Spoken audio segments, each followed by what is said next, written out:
Think how many things have happened since that first hooded camera, and what happened when the game changed and the cameras went to be completely digital. Several things happen when disruption occurs that are very predictable. One of them is massive decentralization, and there's no more vivid example of this than what happened in the computing industry. You see, we started with mainframes, and then we went to minis. They really weren't very many. They were about the size of this podium, but it was possible to put one in every department of a big company. And then we went to PCs. It was possible for every engineer in that company to have one.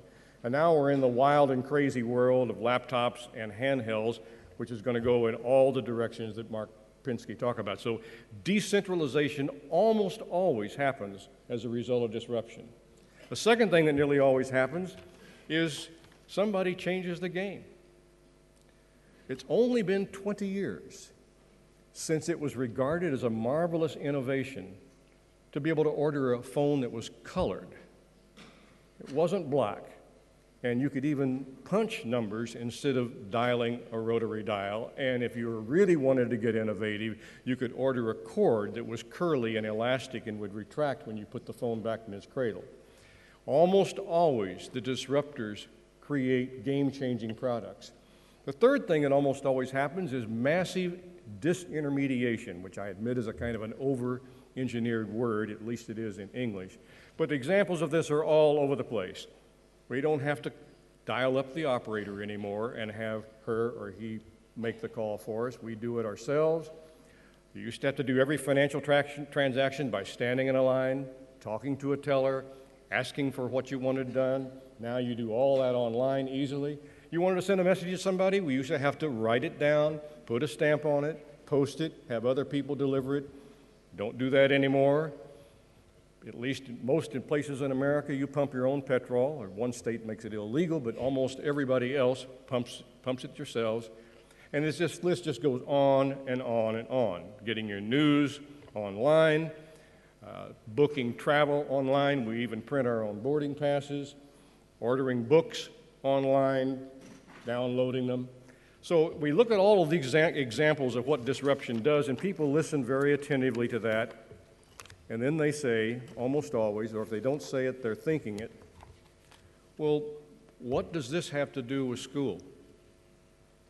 I get what you're saying about what happens in disruptive innovation in a whole industry, but what does this have to do with school? School is different. And even if you force me to think of school as an industry, schools are different. And I say, of course they are. More than any other enterprise or any other industry, school as an industry is just wrapped in layered politics. There's no question about it. Schools are under stress to have enough resources to operate. That is true.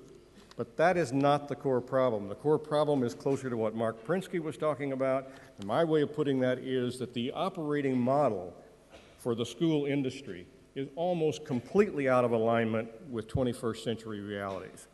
Now, you'll forgive my being a little hyperbolic here, but if you go into still the dominant mode of classrooms in most places in the world, if you walk into the classroom, you would think that knowledge was something scarce, hard to get, and almost impossible unless you had a properly qualified adult standing in front of properly arrayed young people, listening attentively and ready with their notebooks to write down anything that is supposed to be of value. The kids know better. Knowledge is ubiquitous. They can Google something and get to answers and bring up knowledge a lot faster than anybody in this room. A 9 or 10-year-old can.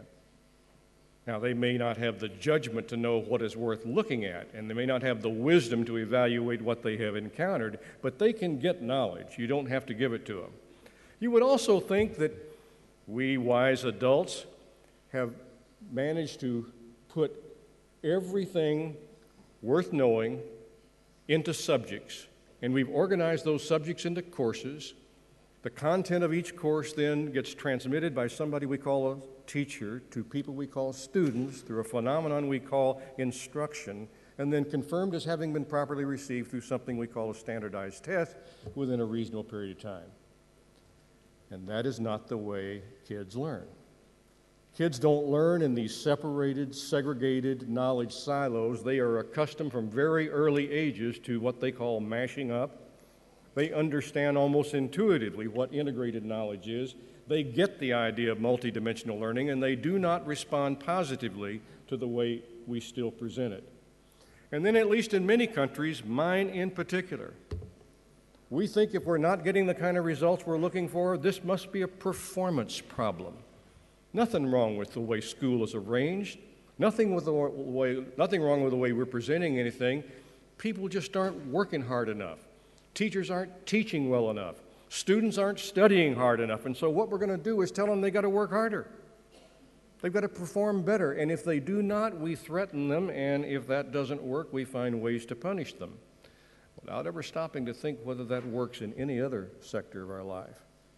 We further, if you look at the dominant classroom model, you would think that all students can learn the same things in the same way, on the same day, in the same place, at the same pace. And we know better than that. We know about all the different kinds of intelligence, the different kinds of learning styles, and we certainly know that students are more different today from each other and more different from previous generations than has ever been true. They are not the same. Batch processing does not work. And still, if you look at the way most educational practice plays out, we are standardizing everything in sight. We're treating all kids the same. We're moving them in groups. And as somebody put it, it's like a bus going down a highway in high school, and it's programmed to stop only at certain places and stay for a certain amount of time, and you may see something out the window that you think is really interesting, and you say, could we stop and look at that? No, we've got to get to this next place because that's what we're programmed to do. It is not a very flexible system. The only way you can respond to that is with radical personalization. Now, is that possible? Absolutely. But I would tell you that the technology platform, whatever your terminology of choice is, the e-learning, it followed the same path of disruptive innovation that you can find in any other industry.